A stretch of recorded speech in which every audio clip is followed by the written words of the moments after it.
I don't know what JLC has been thinking in the last year or two with their price hikes. I think they're out of their goddamn minds, but this is a remarkable Reverso. Like many of the Reversos on the secondary market, it's the right value balance, and it's just not that, post-price hike ridiculousness. Today's episode is sponsored by our friends over at Caldera. More on them later. And today's episode is going to be a dual episode. Talk a little bit about JLC as a brand, the Reverso specifically, why this watch is so great, really great, and then we'll talk about this incredible yellow gold ring and its meaning to me, because this channel is about watches, of course, but I think even more than that, it's about watches as a medium to a larger worldview, which is watches as a vehicle to love and sentimentality and family and bond. That's what I'm all about, family and bond, our forefathers. So anyway, let's talk about JLC. JLC has always been, right, the watchmaker's watch, right? And that language has often been misunderstood, but even its misunderstanding kind of reached a similar end. The meaning of the watchmaker's watchmaker or whatever always meant that JLC movements were inside of some of history's greatest watches that you didn't even know were JLCs. The original Reverso, the original Nautilus, two watches that were JLCs, right, in their movement. I believe, modified, but JLCs. That's where that came from. But then a lot of people misunderstood it, even myself at one period, as the watch your watchmaker would wear. And that's not what the original meaning was, but yet it's also true, because watchmakers, given their deeply intimate understanding, and it's very between an individual and the mechanism, right, and history and the objective beauty of the product, as opposed to hype. Watchmakers have seen how the sausage is made, so they just buy the best. They buy the coolest, the thing that only someone that really knows watches would buy. That's why it's watchmaker's watch. Because JLC is just fabulous. They're everything. I mean, their entire history is fabulous. The quality of their construction is fabulous. Depending on the watch, of course, varying degrees, but the movements are absolutely beautiful and sometimes even inventive. And their enameling is gorgeous, and their dial guilloche is great, and their cases have the quote-unquote golden ratio, the perfect proportion in their Reverso, and they don't overcharge, right? A JLC moon phase is like a relatively affordable watch when you compare it to comparable complications from other brands. They also offer them in stainless steel, for God's sakes, which is not something that you could say of comparable watchmakers, meaning watchmakers of comparable mechanical quality, right, in history. It's the watchmaker's watch. It's a great piece. But JLC has done significant price hikes in the last 2 years. I mean, on some models, up to 40%. And I'm like, listen, it's your brand. You can do whatever you want. I talked about this in the Zero recently, and the Zero is our private podcast community, so go join, because we talk a lot more about behind the scenes of the watch industry, and it's great. So go join. Even a 7-day free trial, go join. It's your right to raise your prices. God bless you, right? God bless you. Capitalist country, free market, raise your prices all you want. You're not selling me electricity. It's like, I don't feel bad if you jack your prices to a degree that it's untenable. Because I don't need to buy your watch. I could just choose to not buy your watch. But that being said, it is really, bro? 40% in a year or 2 years? That's kind of freaking ridiculous. What's changed? And this was pre-tariff, by the way, so don't blame that. It's wow, the big thing that everyone used to compliment you, which is that you were great and also humbly priced, expensive and luxury, but humbly priced, is that whole narrative goes out the window now. Really? That kills me about JLC.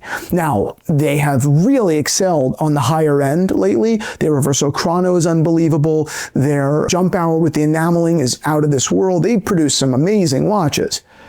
But that entry-level kind of stuff has been a little bit squandered, I think, and that opportunity has been squandered, and that kills me. And this Reverso, I think, reminds me of the secondary market, really, how while it's getting tougher and tougher to find a truly great, special Reverso on the market, they are out there. And depending on what your interest is, sometimes it's moon phase, sometimes it's calendar, depending on your size that you prefer, whether it's the Grand Tai or whatever the hell it's called, or the smaller ones like the Sutter dial that we recently had in the shop, right? It's tough, because if you can't go into a boutique and try it on, how do you develop an opinion? But if you have if you have an eye for vintage watches or an eye for watches, and you generally have tried on a lot of stuff, you can kind of begin to gather.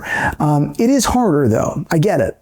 But the secondary market is a great place for this brand right now. It really is. It's a far better place than the retail market. That's just true. This one is an amazing one. Duoface, gray dial on the front, salmon, which is just everyone's favorite dial color on the back. Amazing guilloche throughout. White gold, naturally, because it's on my wrist. It's a white gold Reverso, completely under the radar. I think one of the best watches that you can. I think this is. No, I was going to say it's one of the best watches out under $15,000. And then I'm trying to think of things that are better. And I'm sure that there are comparably good watches, but it is really hard to find a modern-sized, remarkable dress watch under $15,000. You could find vintage stuff. You could find like a vintage Omega, 34 millimeters, solid gold from the 50s. Great. But it's not a modern, like it's by no means a modern watch if it's, like it's not a modern watch. It's a totally different thing. You need to have a kink for vintage to like it.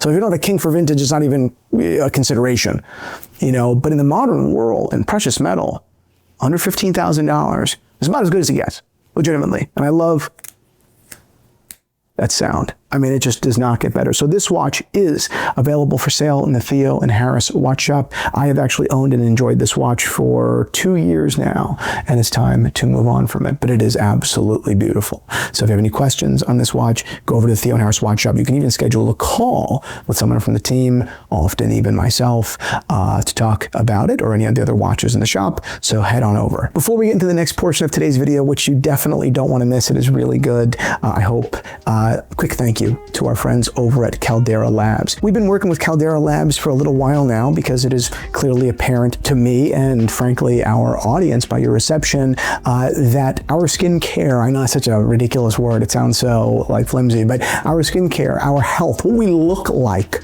does matter. And I think that for too long it has been somewhat of a confusing kind of journey to even embark on. How does a man improve the way he looks? How does a man look less tired, right? How does a man take care of his own face, right? Reducing whether it's wrinkles or dryness or bags under our eyes. I know that we all work very hard because the pressure of the world is immense, but how do our faces at least look like we're not, being just beaten down with stress? And I think that more and more of us are saying, hey, I'm done settling. I want to look more youthful. I want to look more rejuvenated. What is the answer? And for us, the answer is our friends over at Caldera Labs. It's easy, quick, and efficient. Caldera does really all of the heavy lifting because they've designed a beautiful 4-step process to skin health rejuvenation. You've got the clean slate, which is a gentle cleanser that doesn't dry your skin out, which is a disaster, by the way, if you use a product that does. It balances your skin really well than any harsh stuff and is perfect for starting your day feeling really just fresh and crisp. The second step is called Eye Serum that helps reduce puffiness, dark circles, and fine lines. This one has been a big one for me because I am absolutely prone to that. I actually had it 3 nights ago. That dark kind of, looks like you're just beaten up. In the morning, the Eye Serum absolutely solves that issue. You've got their base layer, which is a deeply hydrating moisturizer that absorbs really quickly with no greasy finish. It actually locks in the moisture and keeps your skin looking rejuvenated and energized. You've got what they call the Good, which is their hero product, and it's that for a reason. It's a powerhouse serum with over 3.4 million antioxidants per drop, and it's clinically proven to reduce signs of aging. Absolutely fabulous product. I couldn't possibly, again, recommend Caldera enough. Been in partnership with them for a little while, and they are clinically proven to help with just your overall skin health, looking more rejuvenated, energized, looking younger, right? More ready for the day. So head on over to Caldera Labs/Theo Harris for 20% off of your first order. Thank you to Caldera. Now, the ring. This ring, I don't know when it was made. It had to be made in the 1950s or probably 1950s. This ring belonged to a it's funny, Italian Americans often have a hard time remembering how they're related to someone because they call someone uncle for so long. It's very, very similar in Hispanic communities, right? Rivera's behind this. I don't know. He's my third uncle. I have no freaking idea who he is. My uncle Alfredo. My uncle Alfredo Cocozza. Alfredo Cocozza came to this country from a little town called Nola in Italy. I'm not sure what year, but Alfredo Cocozza married my aunt, And Alfredo LeCoultre was a great man who was a great uncle, not to me, he passed away, not before my birth, but he was, it gets to the story, but a great uncle to everyone in my family. Everyone speaks so highly of Uncle Alfred. Everybody, my mother grew up, right, on his lap, right? Everyone spoke so highly of this sweet man. Alfredo LeCoultre was a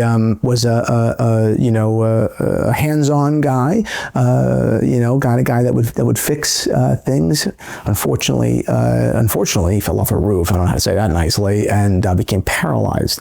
And when he was a paralyzed man, which is so terrible, they, as a family, decided to send him back to Italy to live there and finish out his life. And he did finish out his life in Italy, and he was ultimately buried in Italy. And my grandfather, Tito, who many of you know, always felt really sick about that, because, as families often are, the family was somewhat secretive about the fact that they were sending him back to Italy to live out the rest of his days, which is what he wanted, by the way. He wanted to be there, in his hometown with his father, his family. And my grandfather was sick because he never really said goodbye, because he didn't know. And no one knew to say goodbye, right? Well, it's like a weird thing. After his death in Italy, my grandfather inherited his signet ring here, which is highly stylized and gold, and has his initials here, AC, right on the face. And my grandfather wore this ring constantly. My grandfather actually wore this ring more than his own rings, because he truly loved Uncle Alfred very much, and he loved talking about him. And when I was graduating 8th grade, whatever that means, I was graduating 8th grade, my grandfather took me as a gift to Italy in the summer of my graduation. And this was not a glamorous, trip through Italy. This was not where you go and luxuriously hang out in Rome and the Amalfi Coast and Florence and leisurely hang out. No, we went on a trip essentially to visit all the towns that our family had come from. We visited Terracina, we visited Nola, we visited a town in Basilicata called Palazzo San Gervasio, and it was a profound trip in that way, right? Because we were literally retracing the steps of our family, right? We were literally chasing ghosts in many ways and paying respect to the places from which we hail, I suppose. But the real reason for the trip was not just bonding and not just showing me these places, but the real reason was because my grandfather wanted to pay his respects to Uncle Alfred's grave, which I think is a beautiful thing in retrospect. And I hope that that's just a beautiful thing. My grandfather literally spent thousands of dollars and flew from New Jersey to Italy to pay respects to a grave. And so often we don't have like the sense to fucking go visit a grave that's 8 miles from our homes, right? And we let them rot, essentially, which is terrible. Anyway, my grandfather was a great man. We flew to Italy, and we went to Nola. And my grandfather had no idea what cemetery Uncle Alfred was even buried in. No clue. Many cemeteries in Italy, many cemeteries in Greater Nola. We started at one. We literally picked out on a map for no rhyme or reason, picked out on a map. And we get to the cemetery and we walk around and we saw all the mausoleums. It was beautiful. It was a great cemetery. It was truly, truly well kept and all stone, classic Italians, right? And there's no way that you could walk through a cemetery and find a loved one. How could you possibly do that? But we went into the main office, and ultimately, boom, we found Alfredo LeCoultre. I mean, by the grace of God, we found this man in a random cemetery. And we went and we paid our respects and said our prayer. And as soon as we stood there, my poppy, a little bit, teary-eyed, but not crying, said, I made it here, Alfred. I told you I'd come, because my grandfather would speak when he was in his house alone. I don't think my grandfather wouldn't pray in his mind. He would pray out loud very often, which is funny because oftentimes he didn't know I was in the house because he couldn't hear me walk in. So I would walk in, I'd just hear him speaking to heaven, And we came home, and my grandfather felt very resolved. And this piece of jewelry, this AC ring from Uncle Alfred, was in his estate, if you will, in his drawer, in his little cup, of jewelry. And my mother passed it down to me for my birthday this year. So now I'm wearing Uncle Alfredo LeCoultre's ring, and I wear it with great pride. I don't wear it every day, but I do wear it with great pride. And I could have told you that same story a year ago or 2 years ago, this story about visiting his cemetery, but it did not sink in truly until she gave me that ring. How profound my grandfather Tito's journey was. That didn't occur to me. It didn't occur to me that he viewed Uncle Alfred as this is unfinished business. I mean, says so much, speaks volumes about my grandfather's character, speaks volumes about his sense of duty. And I do my best, I do my very best to carry on that torch every day. That sense of duty, responsibility, obligation to the memories of those that came before us. So anyway, that's it. Watches do a hell of a job at capturing our stories and our lives, and they're beautiful things to pass down, as we all know, but they're not the only beautiful items to bask in, to share, to own, to buy, to give to others in our memory, in a way.